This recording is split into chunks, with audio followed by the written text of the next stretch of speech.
అవని, అక్షయ్ వాళ్ళకిచ్చిన 50 లక్షలనైతే పల్లవి అయితే కాజేసి ఆ డబ్బుల్ని తీసుకెళ్ళి వాళ్ళ నాన్న చక్రధరకైతే ఇస్తదనమాట.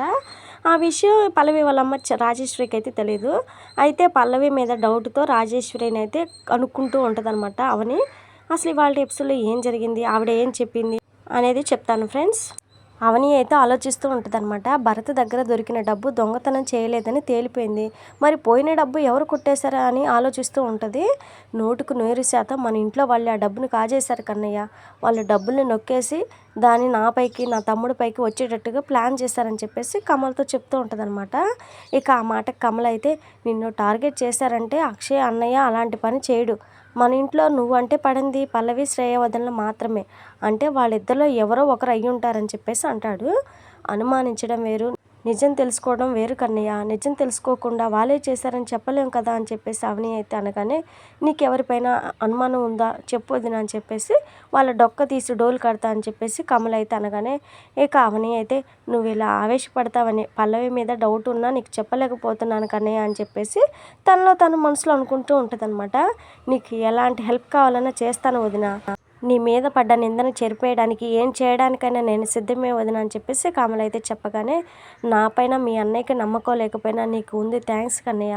అవసరం అనుకుంటే తప్పకుండా నీ హెల్ప్ తీసుకుంటానని చెప్పేసి చెప్తుందనమాట. ఇక కమల్ అయితే ఆ డబ్బులు కొట్టేసిన వల్ల ఎవరో నాకు తెలియాలి, అప్పడం చేసేస్తా అని చెప్పేసి అనుకుంటూ ఉంటాడు. ఇక శ్రీకర్కి తెలియకుండా ఒక తప్పుడు కేసును వాదించడానికి ఒప్పుకుంటూ ఉంటుందన్నమాట శ్రేయ. ఇక అది చూసిన కమల్ అయితే శ్రీకర్ శ్రేయాలతో గొడవ పడుతూ ఉంటాడు. అయితే అందరి ముందు భార్యని సపోర్ట్ చేసిన శ్రీకర్ ఇలాంటి తప్పుడు పనులు ఇంకోసారి చేస్తే మర్యాదగా ఉండదని చెప్పేసి కొట్టడానికి చెయ్యి లేపి మరీ వార్నింగ్ ఇస్తాడనమాట.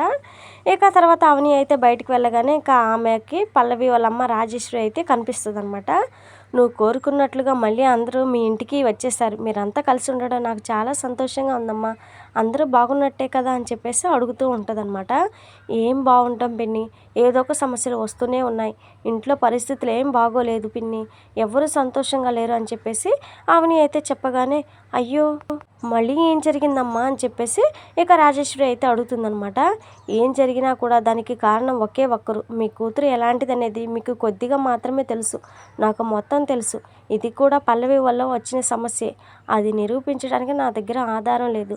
ఆ నిజాలు బయటపడాలన్నా, మీ కూతురికి బుద్ధి చెప్పు లైన్లో పెట్టాలన్నా నాకు మీ హెల్ప్ కావాలి పిన్ని అని చెప్పేసి ప్రాధేయపడుతూ ఉంటుందన్నమాట.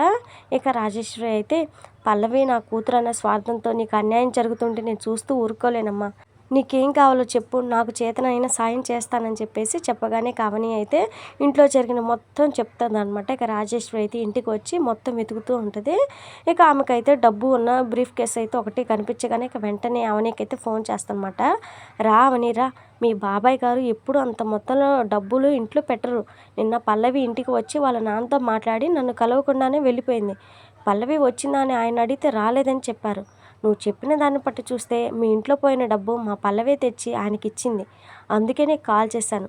మీ బాబాయ్ బయటికి వెళ్ళారు, త్వరగా వెళ్ళి ఆ డబ్బును చూద్దాం రా రా అని చెప్పేసి లోపలికైతే తీసుకుని వెళ్ళి పల్లవి తెచ్చిన బ్రీఫ్ కేసుని అయితే అవని చేతిలో పెడతదనమాట రాజేశ్వరి.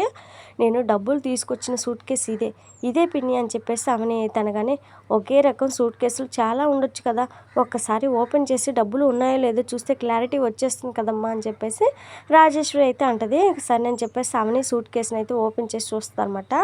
ఇంకా ఆ డబ్బు ఈ డబ్బు పిన్ని, ఈ సూట్ కేసు నేను ఇంటికి తీసుకువెళ్తే దీన్ని ఎవరు తీసుకున్నారో తెలిసే అవకాశం ఉందని చెప్పేసి అవని అయితే అంటుంది. ఇక రాజేశ్వరి అయితే, సరే ఈ డబ్బు గురించి మీ బాబాయ్ నాకేం చెప్పలేదు కాబట్టి ఒకవేళ ఆయన అడిగినా నాకేం తెలియదని చెప్తాను, నువ్వు తీసుకొని వెళ్ళి అని చెప్పేసి అంటదనమాట. ఇక ఇంతలో రాజేశ్వరి అని చెప్పేసి అనుకుంటూ చక్రధర్ అయితే వస్తాడు. ఇక అతను చూడగానే ఇద్దరు అయితే ఒక్కసారిగా షాక్ అయిపోతారు.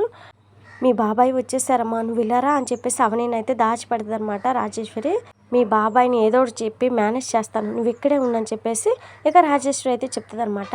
ఇక రాజేశ్వరి కంగారు పడ్డాన్ని అనుమానంగా చూస్తూ ఉంటాడనమాట చక్రధర్. వెళ్ళేటప్పుడు ఆలస్యం అవుతుందని చెప్పారు కదా, అప్పుడే వచ్చేసారేంటి అని చెప్పేసి రాజేశ్వరి అయితే అడుగుతుంది. తొందరగా వస్తే నీకేంటి ప్రాబ్లం, కోటి ఇటురా అని చెప్పేసి పిలుస్తాడనమాట చక్రధర్. ఇక అతను చూడగానే అవని అయితే షాక్ అయిపోతుంది. భరత్కి 50 లక్షలు ఇచ్చానని చెప్పి పేపర్స్ మొహాన్ని కొట్టి డబ్బులు తీసుకొచ్చిన వ్యక్తి ఈ కోటి అనమాట. ఇతను ఢిల్లీ వెళ్తూ అతని దగ్గర ఉన్న 50 లక్షలని నా దగ్గర దాచాడు, నా గదిలో సూట్ కేసు ఉంటుంది, వెళ్ళి తీసుకోండి అని చెప్పేసి చక్రధర్ అయితే అంటాడు. ఇక సరే అని చెప్పేసి రాజేశ్వరి అయితే క్యాష్ తీసుకొని వద్దని చెప్పేసి లోపలికైతే వెళ్తుంది. ఇది మీ బాబాయ్ ఫ్రెండ్ది అంటమ్మా, నాకేం అర్థం కావట్లేదు అని చెప్పేసి రాజేశ్వరి అనగానే, నాకు అర్థమైంది పిన్ని అని చెప్పేసి అవని అయితే అంటది. మరి ఇంకా నెక్స్ట్ ఎపిసోడ్లో ఏం అర్థమైంది అవనికి ఏంటి అనేది తెలుసుకుందాం ఫ్రెండ్స్. మరి మన వీడియోస్ని మిస్ అవ్వకుండా చూడాలనుకుంటే వీడియోని లైక్ చేసి మన ఛానల్ని సపోర్ట్ చేయండి. Thank you friends.